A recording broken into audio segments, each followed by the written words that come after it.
Bonjour à tous, j'espère que vous allez bien.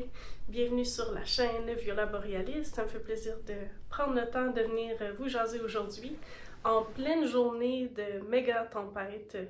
Parfaite circonstance pour se retrouver. J'ai une magnifique caméra pour les vlogs qui vient d'arriver avec un micro. J'ai passé un certain moment aujourd'hui à configurer l'appareil, le monstre. Tout est installé, c'est en train de charger. Là, il fallait que je télécharge une application spéciale sur mon cellulaire. Là, il fallait en premier lieu que je fasse l'update sur mon cellulaire, mais là, il fallait que je fasse de la place dans mon storage sur mon cellulaire pour downloader la dite app et la dite mise à jour. C'était... À chaque fois que je trouvais une solution à mon problème, j'avais un nouveau problème qui se présentait. Donc là, la technologie n'est pas au rendez-vous aujourd'hui, mais c'est pas grave, moi j'y suis. Je suis en train de digérer l'aspect technique là, qui était très prenant aujourd'hui. Je peux pas vous cacher que je suis comme un petit peu déçue de ne pas être encore en mesure d'utiliser ces outils tant attendus. Mais ça ne sera tardé. Tout est comme presque en place. Il reste juste... en fait, il me manque juste le temps pour faire les tests. Et puis là, on est en milieu d'après-midi, genre 3 heures, un dimanche. Puis si je filme pas maintenant, je vois pas quand je vais avoir le temps de filmer. Donc je pense que la semaine prochaine, ça va être une semaine de petits tests ici et là, voir comment va l'éclairage, comment va le son avec le micro et tout. Donc ça va être comme un projet en cours, puis j'essaie d'être douce avec moi-même que je peux pas utiliser ces merveilleux outils maintenant, mais ça viendra. J'ai quelques projets à vous présenter aujourd'hui, puis je vais pouvoir aussi vous mettre à jour sur qu'est-ce qui s'est passé dans ma vie à travers tout ça. J'ai le goût de vous présenter tout de suite mes mitaines Andromède de Rebecca Colère. C'est ma deuxième paire. J'en avais fait une paire pour mon mari. Il porte pas vraiment ces mitaines-là. Je pense que il veut pas les abîmer, on va dire. OK? Mais c'est ça, lui, il est plus personne de mitaines en Gore-Tex là, ou en matériaux très précieux là, de sportif. Donc, je sais pas. Il aimait pas. Donc, moi, j'ai fait les miennes et je les mets à chaque jour depuis qu'elles sont terminées. Je les ai mis en mode pas d'insert de mohair pendant un moment. Donc, seulement en Utiden. Et il était très chaude. Et puis, je suis allée en tournée avec aux États-Unis sans mohair. Puis, j'étais contente de ce choix-là. Et puis, j'étais aussi contente d'avoir... J'avais pas apporté vraiment de projet tricot, sauf les aiguilles pour faire l'insert de mohair. Et pour mon vol de retour, je me suis levée à comme 6h ou 5h le matin pour réveiller très tôt à l'aéroport, sachant que c'est un vol international. Et puis là, mon vol était toujours retardé. Là, j'allais manquer ma connexion à Chicago pour retourner à Montréal. Donc, ça me dérangeait pas. J'étais comme vraiment dans le laisser-aller. J'avais mon petit projet tricot. J'ai tricoté les inserts pendant cette journée-là. J'ai rattrapé mon administration. Donc, c'était pas rien trop d'alarmant. Tu sais, ça fait partie du voyage. C'est comme ça. Donc, les concerts là-bas se sont très bien passés. C'était vraiment... ça faisait longtemps que j'avais pas joué à l'étranger. Je sais pas si on peut appeler les États-Unis à l'étranger. On va dire que oui. Et quand je suis arrivée, j'ai fait un petit arrêt à Cleveland pour donner un masterclass dans une université là-bas. Une université comme spécialisée en musique. Et... le niveau était extraordinaire, les élèves étaient super gentils, super ouverts. Je pense qu'il y avait une jeune fille qui était très cool, qui jouait à la toute fin du masterclass, puis une au tout début. Et puis là, il y avait toutes les amies cool de ces personnes-là qui étaient dans la salle, donc ça a fait vraiment une belle audience. J'étais très inspirée par leur style, tout était comme oversize, puis ils étaient vraiment... Ouais, c'était vraiment cool. Je sais pas comment l'expliquer. Puis après ça, ben j'ai pris 6 vols en une semaine. C'était très rocambolesque. Et j'ai joué des concerts à Kansas City avec mon trio. Et puis quand je suis arrivée, là, mes 2 collègues étaient malades. Un avait comme la gastro, l'autre avait un énorme rhume. Puis comme par magie, je croyais n'avoir rien attrapé de ça. Donc les concerts sont bien passés. Le retour à Montréal, puis là j'arrive chez moi. Et mon mari et mes 2 enfants sont comme hyper malades. Là. Les tables de chevet remplies de Kleenex. Fait que là, j'ai. Puis là, moi, j'étais en préparation pour mon événement A de l'année. Donc, ça a été. Ça a été rough. Ça a été très rough. Mais j'ai encore un petit vestige de ce rhume, mais je pense qu'on y a tous passé. Donc. Pour ces fabuleuses mitaines Andromède, j'avais une image très apocalyptique en tête lorsque je l'ai mis sur mes aiguilles. Quand j'ai démarré ce projet, il y a eu les feux à Los Angeles et on voyait tous là, des images très apocalyptiques du monde dans lequel on vit et j'avais le goût d'un rappel, comme pas juste que ça soit dans les nouvelles 4 jours, puis après ça on n'entend plus vraiment parler, tu sais, ça c'est mon ciel qui saigne, c'est un rappel d'être douce avec l'environnement le plus que je peux, dans mes choix en tant que consommateur, dans essayer que, tu sais, de zéro consommer, c'est vraiment le meilleur choix de consommateur aussi, là, ou de vraiment très peu consommer, puis j'ai beaucoup consommé les dernières années, même si pour la plupart, c'était des achats locaux, avec des compagnies avec une éthique irréprochable. Consommer, c'est quand même consommer. Donc, pour moi, c'était un indicateur que je peux faire vraiment mieux. Et j'étais reconnaissante d'avoir ce rappel, puis ça fait toujours son effet. À chaque fois que je les porte, on dirait que je me dis, ok, j'ai tout ce dont j'ai besoin. Et le fit est super bon.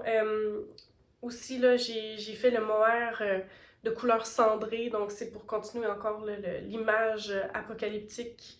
Avec, j'ai fait une petite cendre, donc une étoile de cendre. J'en ai fait qu'une. Je trouvais la couleur tellement belle comme ça, puis je trouve ça tellement passe-partout.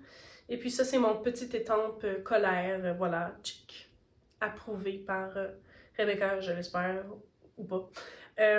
Donc, seulement une petite étoile pour rendre hommage à ce beau patron. Super ingénieux, dans le sens que je pense que le pouce, je veux pas trop donner des indices du patron, mais le pouce, c'est souvent comme un irritant quand on fait des mitaines, et puis ce patron-là a une bonne façon de comme contourner le problème. Donc, c'est tout ce que je vais vous dire. Mais c'est vraiment un projet que j'ai porté, puis que je continue de porter. Là. Au Québec, on a des méga tempêtes de neige, puis je suis pas contente d'avoir ces mitaines. Juste pour dire que j'ai fait l'insert, mais que j'ai pas fait le pouce, et je le sens. Donc, il me reste encore du mohair, donc c'est un projet terminé, mais c'est ça, il manque le pouce. Donc, je vais vous le montrer, là. Voilà. Donc, simplement que j'étais en tournée, puis que j'avais pas les outils nécessaires pour comme faire le Magic Loop sur une très petite circonférence. J'ai réussi à faire là, mes diminutions sans un plus long fil, mais pour le pouce, ça aurait été vraiment impossible avec des mini. Donc, j'ai remis à plus tard, puis je l'ai pas fait. Donc, peut-être que je vais les faire, peut-être que je vais pas le faire, mais il me reste de la laine et j'ai les aiguilles, donc je suis pas trop concerned avec ça. Un autre projet que... ça, c'est un... en fait, c'est un autre test, là, le mitaine Andromède, c'est un test, ça, c'est un autre test. C'est le North Shore Hat ou Beanie de Ozeta. C'est en fait en Brooklyn Tweed Quarry. C'est de la laine que j'avais achetée en vente pendant le temps des fêtes. C'est très, très, très, très squish. Je l'ai faite pour Lucien. Il la porte beaucoup. Et là, j'ai fait une autre tuque. Une tuque mohair de Rebecca, encore une fois. Je l'ai faite en alpaga tenue double. Et puis là, ben, il l'a apportée à l'école, puis je pense qu'il l'a oublié dans son casier. Donc, je peux pas vous la montrer aujourd'hui, mais c'était un mois actif de couvre-chef. Et c'est ça. Je lui vole de temps en temps, mon mari aussi. C'est vraiment comme...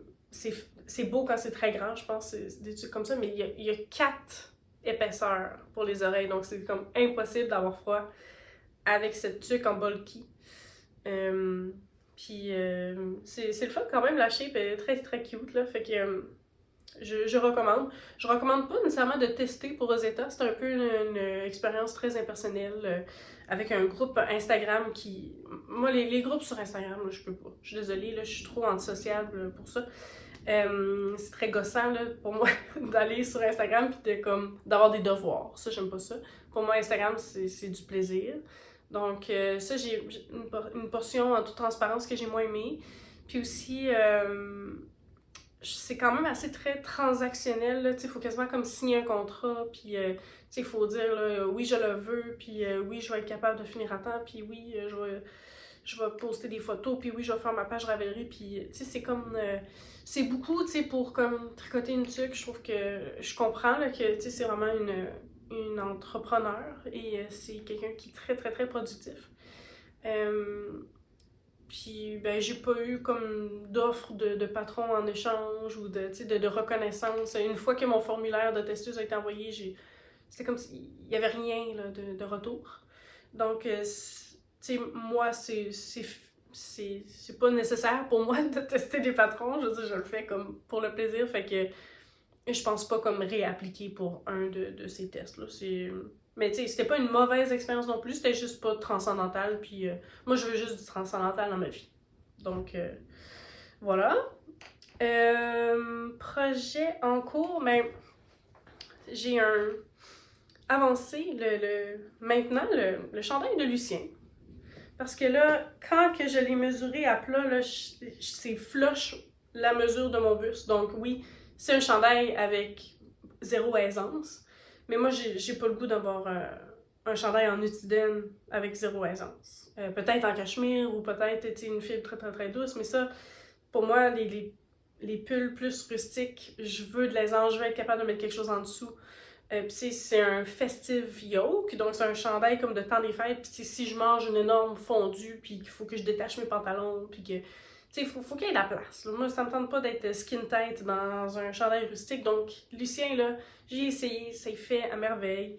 Je fais toute la charte comme si c'était un chandail pour adultes, donc ça va être très long pour lui. Il va pouvoir comme évoluer avec le chandail, puis il adore les motifs d'orignaux, puis de neige, de flocons, d'arbres. Là, ici, il me reste comme je pense que c'est un renne. Quelque chose comme ça, là, puis là, je suis déjà dans les côtes après. Donc, il me reste juste un motif de jacquard, côte, manche, et c'est terminé.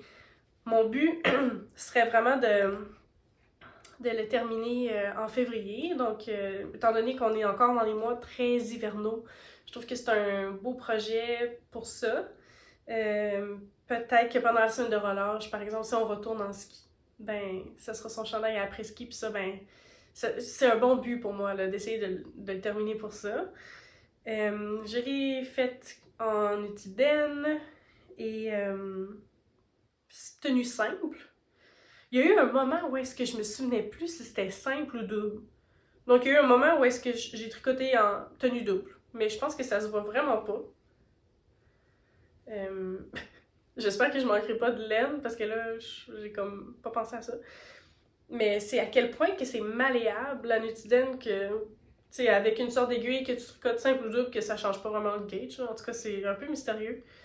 Il m'arrive plusieurs choses comme ça où est-ce que, tu sais, je trouve que ce projet-là, je le traîne depuis quand même longtemps. J'avais fait le Caston, pas Noël qui vient de passer, l'autre d'avant, puis j'avais fait très peu de la charte. Je me souvenais plus de la taille, je me souvenais plus des tailles d'aiguilles non plus. Fait que quand je l'ai repris, tu sais, je pense que si je l'avais commencé cette année, j'aurais pas fait cette taille-là. j'aurais fait un échantillon probablement. Donc là, c'est très rocambolesque là, comme aventure. Mais on continue, puis ça va faire à quelqu'un, puis c'est très plaisant à tricoter, c'est du jacquard, tu sais, c'est vraiment plaisant, c'est agréable, fait que, tu sais, ça va bien faire à quelqu'un, puis quelqu'un va être content de l'avoir, si c'est pas moi ou Lucien.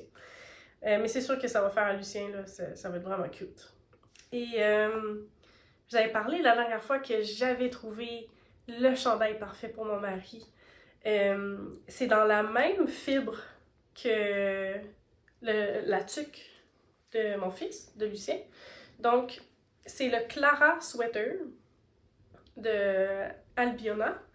Là, en ce moment, je suis en train de faire le corps, ici. Mais je voulais vous donner comme une idée du col aussi, parce que, tu sais, un chandail raglant sans col, c'est un peu genre... Donc, j'avais le goût qu'il y ait un peu plus de tenue là, pour vous. Puis c'est vraiment une fibre extraordinaire, la Brooklyn Tweed Query. C'est squish sans bon sens, ça fait un beau tissu. Je pense qu'à la fois, ça va être comme très doux, mais assez structuré. Puis là, c'est ça le mystère, c'est que j'ai fait un échantillon. J'étais pile sur l'échantillon, mais je sais pas avec quelle aiguille.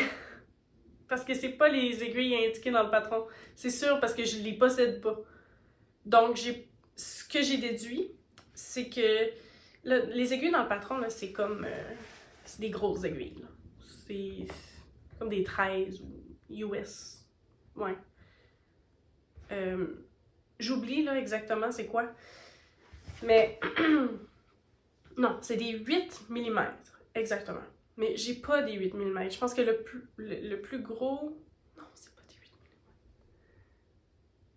Je suis toute mélangée, ok? J'ai pas les aiguilles chez moi qui sont recommandées. Donc, j'ai pris les plus grosses aiguilles que je possède. Je pense que c'est avec ces aiguilles que j'ai fait l'échantillon. Pas certaine, ok? Et puis là... c'est quand même... Wow, je vais me crever un œil. C'est quand même assez large. Je pense que ça va lui faire. J'ai fait la 3e taille. Si ça lui fait pas, moi, ça va me faire. Donc, il n'y a personne qui va perdre ici. Mais c'est très chaotique, là, tout ce qui se passe au niveau chandail. Ça paraît que ça fait longtemps que j'ai pas tricoté de chandail de façon assidue. Tu sais, j'étais un peu drillée avant, là, puis un par mois, puis ça enchaînait, puis... tu sais, je regardais une laine, je savais exactement quelle grosseur d'aiguille j'avais besoin pour obtenir l'échantillon demandé. Tu sais, c'était très intuitif, mais aussi, tu sais, basé sur de l'expérience. Puis là, ben, tu sais, je reviens de quasiment 2 ans sans tricot, puis tout mon matériel est comme éparpillé, puis mon cerveau est éparpillé, donc c'est un peu cocasse, là, mais je suis pas mal sûre que ça va lui faire.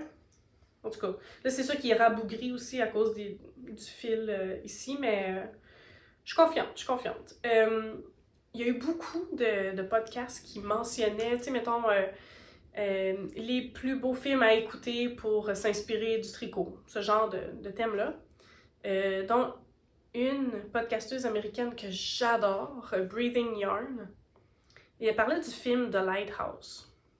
Puis le réalisateur, c'est un des réalisateurs préférés à mon mari. D'ailleurs, en ce moment, on est en train d'écouter le nouveau film qui vient de sortir sur un vampire, j'ai oublié le nom. Et l'esthétique est tellement magnifique. Le Lighthouse, c'est tout en noir et blanc. C'est 2 personnes qui vont s'occuper d'un lighthouse, puis qui survivent à d'énormes tempêtes, puis là, il y a comme une histoire queer en arrière de ça aussi, qui est comme un peu dans le non-dit, d'être isolé, un peu le rôle de l'homme sous, puis de la femme comme mécontente, là. Il y a un peu cette dynamique-là entre les 2 hommes. C'est vraiment très beau, très troublant. Et Rob Patterson, qui est notre vampire préféré, porte un genre de chandail de marin, là. Puis c'est donc beau, puis il est beau dedans. Puis ça a quand même inspiré mon choix de chandail aussi. Je pense que Albiona est aussi irlandaise. Donc, normalement, elle prend la Nutiden, mais je voulais un chandail très, très, très doux pour Jean-François. Donc, je le fais en cal non officiel avec Simple Sorcière. Donc, elle, c'est tellement beau, là, ses choix. C'est comme mi-nutidène et mi-laine filet-main qu'elle tient ensemble pour obtenir l'échantillon. C'est beau, c'est texturé, ça a de l'air doux, douillet. Puis les couleurs sont juste tellement belles. C'est comme mauve avec des petits... de la petite magie. Donc, très, très attendrissant comme projet. Puis, tu sais, de tricoter ça pendant la Saint-Valentin, c'est très... c'est très agréable pour moi. D'ailleurs, moi et mon mari, on a une fin de semaine sans enfants, donc c'est pour ça que là, j'ai finalement le temps de vous parler. Parce que là, récemment, j'avais comme mon plus gros événement de l'année, déjà il y a une semaine. Et mon corps a vraiment, comme mon système immunitaire a complètement crashé après. Donc j'ai joué un concerto en solo avec l'Orchestre Métropolitain. C'était une pièce de Julia Adolphe, qui est une compositrice américaine. Elle est venue pour les répétitions, on a travaillé ensemble, juste nous deux, après ça avec orchestre. Après, on a fait un concert à Verdun pour comme un peu casser le programme. Il y avait un super beau public. Puis ensuite, on a joué à la Maison Symphonique. Puis il y avait aussi là C'était pendant le Super Bowl, puis il y avait tellement de monde. Il y avait juste comme un petit peu en avant des places libres, mais sinon, là, partout, c'était comme... Il y avait tellement de monde pour un programme très, très, très mystérieux et obscur et aventurier.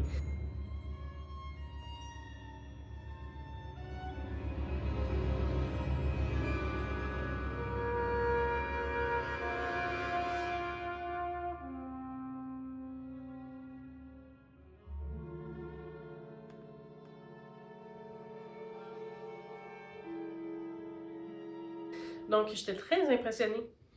Dans le fond, de la stratégie de marketing et aussi de l'ouverture du public. Ça s'est bien passé. C'est une œuvre qui est très, très, très lourde à porter parce que la compositrice a été diagnostiquée avec un syndrome d'anxiété généralisée lorsqu'elle avait 19 ans. Donc, la pièce Unearth Release. Et en fait, la pièce traite de ça, de tous ses états d'esprit depuis cet âge-là.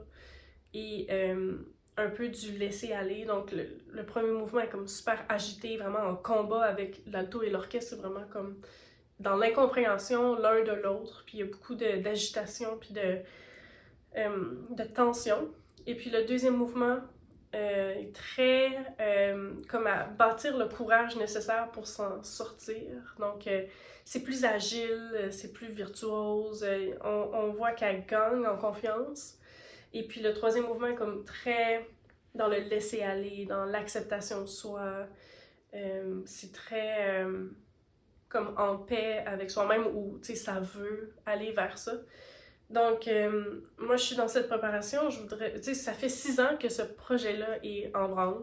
J'ai rencontré la compositrice à Los Angeles il y a 6 ans pour le lancement d'album, de mon deuxième album. Donc, ça commence, c'est sûr qu'il y a eu une pandémie, là. Normalement, ça prend pas tant de temps que ça, mais tu sais, des longs projets comme ça de grande envergure, ça prend tellement de temps. Puis depuis cet été que, tu sais, j'ai la partition sur mon lutrin, puis que j'ai fait beaucoup de avoidance, j'ai comme... J'avais pas trop le courage de commencer trop tôt. C'était une œuvre quand même très, très, très difficile, mais surtout sur le plan humain. Donc ça, c'est vraiment comme une première pour moi. D'être aussi affectée émotionnellement par une pièce, puis que ça prenne presque le contrôle de ma vie, là. Moi-même, j'avais l'impression d'avoir un syndrome d'anxiété généralisée. Et puis, c'est ça m'a moi-même, pendant toute cette période-là, moi, j'ai fait du beau travail sur moi dans les dernières années avec une psychologue. Et j'ai vraiment très hâte parce que comme à la fin mars, je commence un processus là, de test en neuropsy. Donc, c'était beau de comme suivre son évolution au travers l'œuvre, puis que moi, ça me donne le goût de moi-même me poser des questions sur ce que je vis, quelle sorte d'outils j'ai besoin pour la suite des choses. Donc, C'est un peu flou pour le moment tout ça, mais j'espère que les tests vont m'éclaircir sur qu'est-ce que je vis puis comment que je peux juste mieux me comprendre puis mieux vivre avec peu importe qu'est-ce que j'ai. Donc une petite capsule psychopop pour vous. En ce qui concerne le filage, j'ai continué mon calendrier de Urso 2023. Juste un petit peu en retard. Je sais pas c'est quoi le nom des coloris, mais que c'est beau. Donc, voici le premier écheveau. Celui-là, c'est un petit coup de cœur pour celui-là. Du rose avec du petit bleu, rose gris. Vraiment beau. Ils iront pas ensemble, je pense pas qu'ils iront ensemble dans un projet, là. À voir. Et je continue à filer vraiment intuitivement. J'ai fait un brin très très très fluffy là, avec très très peu de tension. J'ai retordu encore avec encore moins de tension. C'est très très très très aéré. Puis j'ai l'impression que c'est comme un worsted que j'ai eu parce que j'ai fait un ply Navajo à 3 brins. J'ai l'impression que j'ai un worsted, un DK worsted. Donc, je sais pas. Je sais pas qu'est-ce que ça va devenir, mais ça me stresse pas. Je vais continuer de filer le calendrier comme ça, puis on va voir. Et j'essaye de terminer ces 2 beaux chandails qui sont vraiment bien avancés. J'aimerais me faire une tuque mohair pour moi parce que j'ai donné celle à Lucien que j'ai faite, donc je vous la montrerai la prochaine fois. J'ai 2 projets que j'ai en tête pour après, mais je me demande si je les garde comme un peu secret, puis que je tourne des vidéos vraiment comme à thématique, puis que, tu sais, pendant un certain temps, puis que là, je lance la vidéo, puis qu'il y a toutes les étapes incluses dedans. Donc, j'ai 2 projets, là, vraiment le fun, que j'ai le goût de vous partager, mais je pense que je vais garder secret pour le moment. J'avais envie de commencer un club de lecture chez Viola Borealis, donc ça s'intitule « Ce sont les livres qui nous choisissent » ou « Ces livres qui nous choisissent ». Je vous laisse décider, ok? Ces livres qui nous choisissent. On dirait que j'aime mieux le deuxième. Parce que c'est vraiment comme ça récemment que je me suis sentie par rapport aux livres qui m'ont interpellée. Et j'ai adoré le livre que j'ai terminé en janvier, donc ça fait un petit moment là, que je l'ai terminé, mais ça s'appelle La version qui n'intéresse personne d'Emmanuel Pierrot. Je l'ai écouté en mode audio, donc sur l'application de Radio-Canada Audio. C'est tellement bien fait. Je trouve que, bon, Audible, là, souvent c'est fait un peu cheapo, là, mais je trouve que ça crée tout un autre médium d'art, le livre audio. Autant dans l'habillage sonore que dans la lecture du texte. Je parlais avec... Quand j'ai annoncé ce projet-là sur Instagram, d'ailleurs, suivez-moi donc, Viola Borealis sur Instagram, ou Marina Thibault-Viola pour la musique. Quand j'en ai parlé sur mon Instagram de tricot, il y a quelqu'un qui m'a dit qu'elle sentait tout l'amour pour le personnage principal dans la voix de la lectrice. Donc, je suis bien d'accord, en fait. On voyait vraiment qu'elle s'identifiait à ce personnage-là, puis c'était Sacha. La façon, quand elle dit le nom Sacha, c'est extrêmement attendrissant. Puis c'était comme si ça réparait quelque chose en elle de faire cette lecture-là. Puis c'est vraiment un art là, d'être capable de lire un texte de cette façon-là. Même, il y a des grands acteurs de théâtre qui ont de la difficulté à faire ça. Donc, c'est vraiment une vocation en soi, puis je trouve ça beau d'encourager Audio à cliquer sur un livre et l'écouter dans son entièreté, puis d'en parler, puis de propager cette bonne nouvelle. Aussi, tu sais, quand on file ou quand on tricote, je trouve ça très pratique là, de l'avoir comme dans mes oreilles plutôt que de jongler un livre, peu importe si j'ai un lutrin ou quoi que ce soit, c'est moins pratique, là, disons les choses. ou en conduisant. Tu sais, ça m'a juste permis de m'imprégner de l'histoire comme partout dans mon quotidien. Puis ça m'a vraiment fait un grand bien. Surtout dans comme la grosse préparation que j'ai eue en janvier pour tous mes concerts. Tu sais, j'étais comme dans le dernier sprint, puis ce livre-là, je me sentais comme comprise en lisant ce livre-là. J'ai eu l'impression qu'il m'avait choisi. Donc, dans les thèmes abordés, il y a l'isolement. Il y a le terme aussi du rejet, le bullying.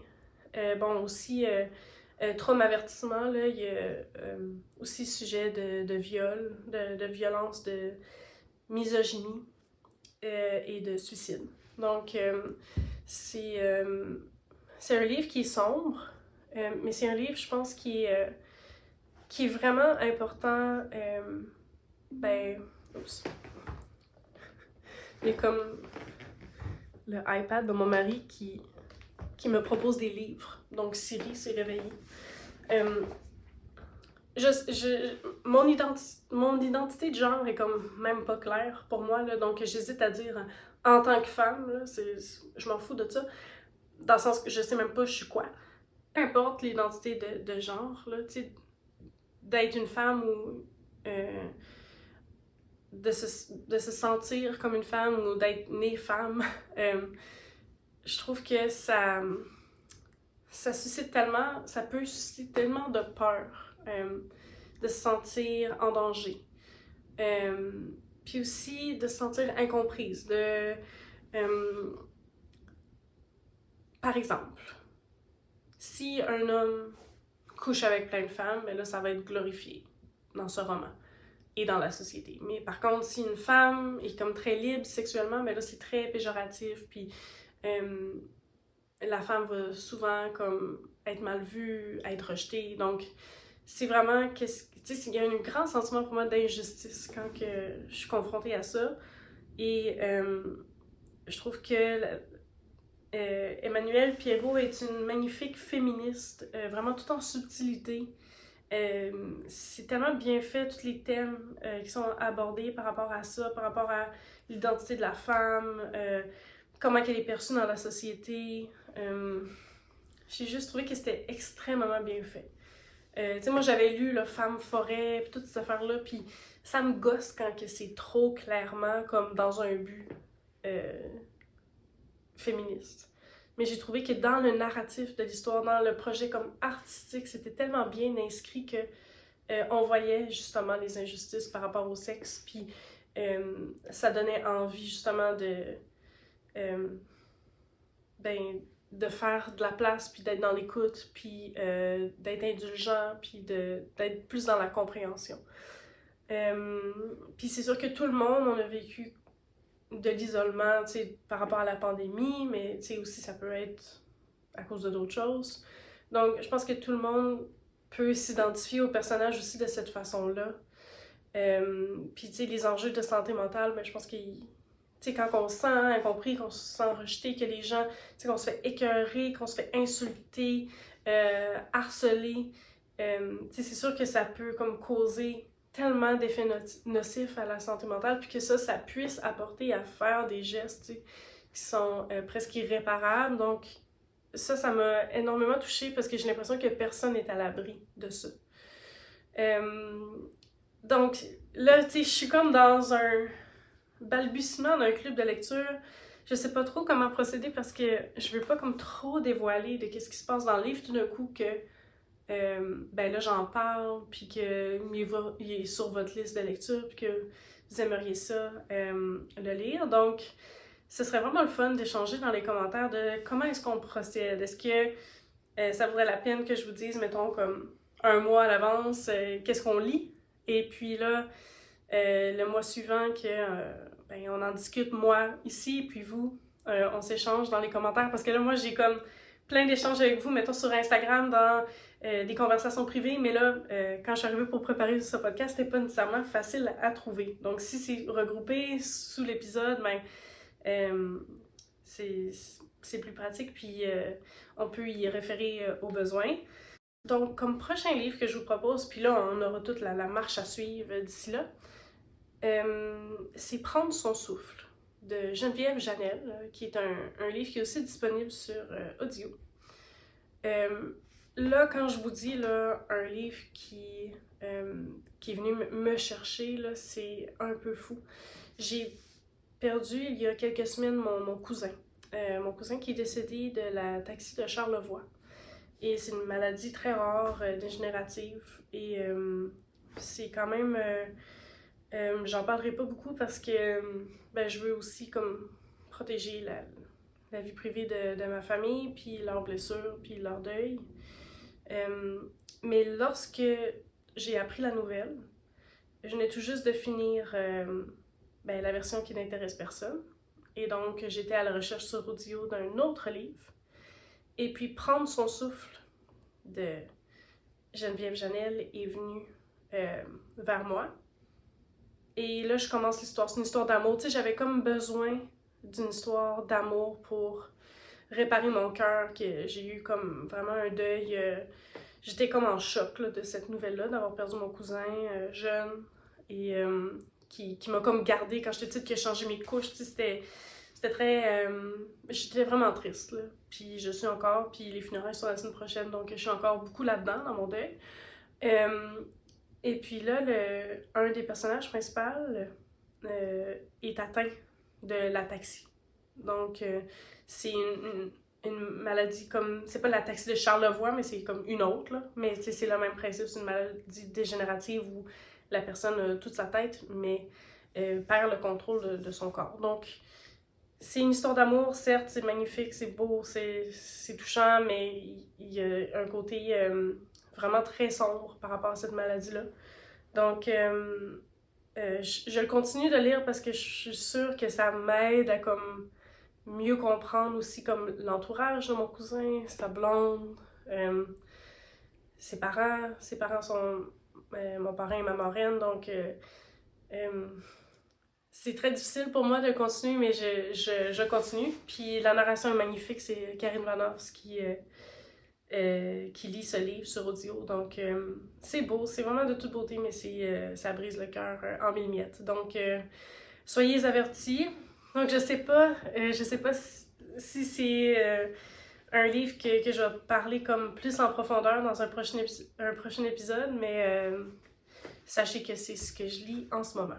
Donc, je suis très ouverte d'avoir aussi des recommandations de lecture de votre part. Ça me ferait plaisir de savoir qu'est-ce que vous lisez en ce moment. J'ai aussi des livres que je lis en format papier, mais là, je vais vous dire, les dernières semaines, j'avais besoin vraiment de facilité dans ma vie. Puis si c'était en attendant l'autobus, que j'avais le temps d'écouter un livre, ou dans l'autobus, ou en auto, en faisant la vaisselle, on dirait que l'option audio m'a vraiment plu ces derniers temps. Puis si vous avez jamais eu la chance d'essayer ça, mais c'est gratuit, puis il y a plein d'offres, vraiment, là, il y a plein de genres, de romans, de récits, c'est vraiment magnifique. Autant pour les enfants que pour les adultes. Donc mes enfants aussi ont pris le contrôle de mon audio par moment. Donc c'est tout pour aujourd'hui. Merci d'avoir été là. Là, l'algorithme de YouTube va me détester parce que j'ai pas fait de vidéo pendant 3 semaines environ.